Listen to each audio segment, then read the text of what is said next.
안녕하십니까. 제임스 문입니다. 이번에 볼 문제는 첫 번째, 농업과 관련된 문항을 살펴보도록 하겠습니다.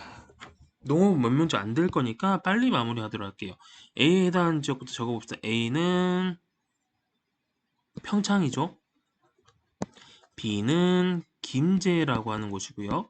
C는 서귀포가 됩니다. 그럼 요 세 지역에 과수, 벼, 채소 중 어떠한 농업이 발달했는지 정리를 한번 해보고 갈게요. 평창으로부터 갑시다. 평창은 고이 평탄면이 있는 곳이죠. 그러면 어떤 채소? 고랭지 채소. 고랭지 채소 농업을 한다라는 거죠. 두 번째, 김제는 호남 평야. 따라서 어떤 농사? 벼농사를 많이 합니다. 서귀포 감귤 농사하는 곳이죠. 그 말인즉슨 과수의 재배가 많은 곳. 지금부터 찾아봅시다. 가나다 나왔는데요. 확인을 해보도록 하겠습니다. 우선 B부터 가봅시다.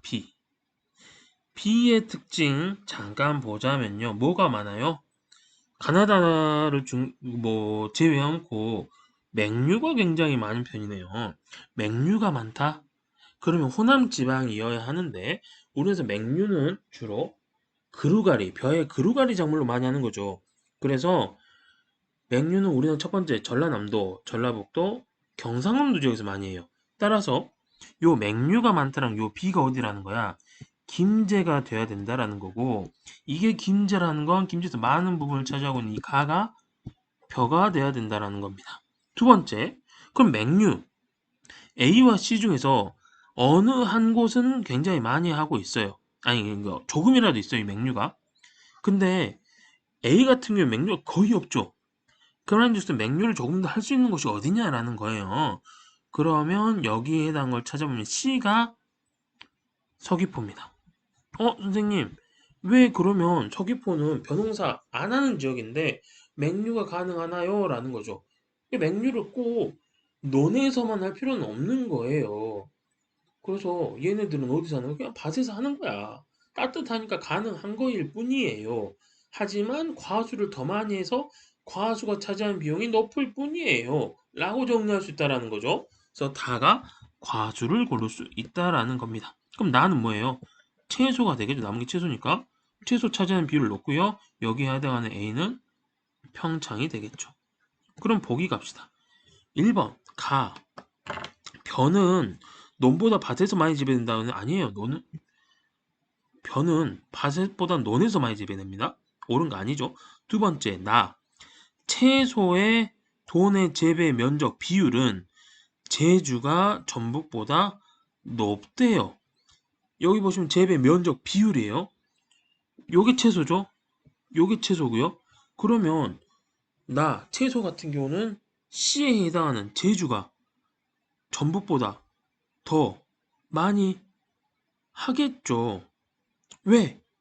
제주 같은 경우는 밭농사 위주로 나타나는 곳이니까 과수농사 안 돼서는 다 채소농사 지을 거 아니에요. 그래서 2번이 정답으로 고를 수 있는 내용입니다. 3번 갑니다. 과수는 국내 자급률이 가장 높은 작물이라 했는데 아닙니다. 우리나라 과일 외국에서 수입하는 거 많이 있어요. 우리나라에서 자급률이 높은 건 벼죠, 벼. 네 번째, 간 나보다 시설 재배 비닐하우스죠. 비닐하우스를 더 많이 한다? 아닙니다. 벼농사는 그냥 논에서 많이 합니다. 이에 비해 채소는 상품 작물로서 비닐하우스를 더 많이 이용하죠. 다섯 번째, 우리나라에서 과수는 벼보다 총 재배 면적이 넓다? 우리나라에서 가장 재배 면적이 넓은 건 논이죠? 틀렸습니다. 정답은 몇 번?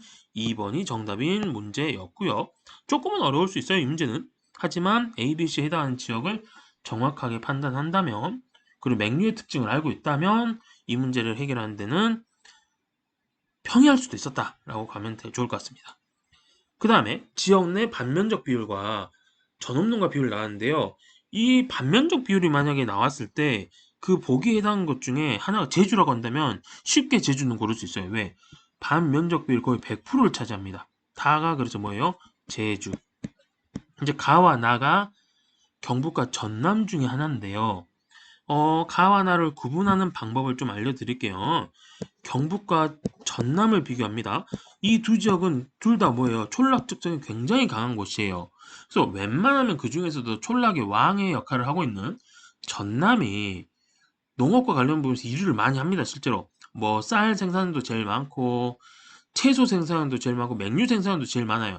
그런데 여기 나온 것처럼 어떤 농가 비율이란 표현이 나옵니다. 농가 중에서 특히나 전업 농가와 관련된 비율이 나온다면 우리나라에서 가장 높은 곳은 경북이에요. 그 말인즉슨 전업 농가가 높다라는 건 뭘 의미할까? 농가 중에 겸업 농가의 비율이 높지 않다라는 걸 의미하는 거예요. 그 말인즉슨 1차 산업 이외에 다른 산업이 발달하지 않은 곳에서 전업 농가 비율이 높아진다는 건데요. 그럼 경북은 전업 농가 왜 높냐라는 거죠. 산이 많아서 어떤 것들이 발달이 좀 힘들다는 거, 이게 특성이 하나 있고요. 전남 같은 경우가 최근에 관광산업이 발달하면서 전업농가의 비율이 좀 낮아졌다는 특성도 있어요. 그래서 이렇게 구분하는 방법이 있어요. 그래서 전업농가의 비율이 높게 나타나는 곳이 상대적으로 경북이다 라고 하는 게 판단 근거 첫 번째. 두 번째는 반면적 비율로 봤을 때 경북과 전남 중에 경북에 뭐가 많아요? 산이 많습니다. 그래서 이 둘 중에서는 반면적 비율이 높은 가가 경상북도가 돼야 한다라는 거죠. 그럼 나는 자연스럽게 전남 되겠네요. 기억갑니다. 경북은 전남보다 과실 생산량 많습니다. 우리나라에서 과실 생산량 경북 엄청 많죠. 두 번째, 가는 다보다 경상북도는 제주보다 겸업농가 비율이 높다? 아니죠. 지금 전업농가 비율이 높다고 되어 있는데 이미 틀렸죠. 세 번째, 나는 다보다 전남은 제주보다 전체 농가수 많겠죠. 인구수 자체가 많은데. 네 번째, 논면적 비율은 우선 제주가 가장 좁아야 되죠. 가장 좁습니다. 틀렸습니다. 그리고 정답 몇 번? 2번 골라주면 되는 문제였습니다. 농업은 여기까지밖에 없네요. 잠시 뒤에 다음 내용으로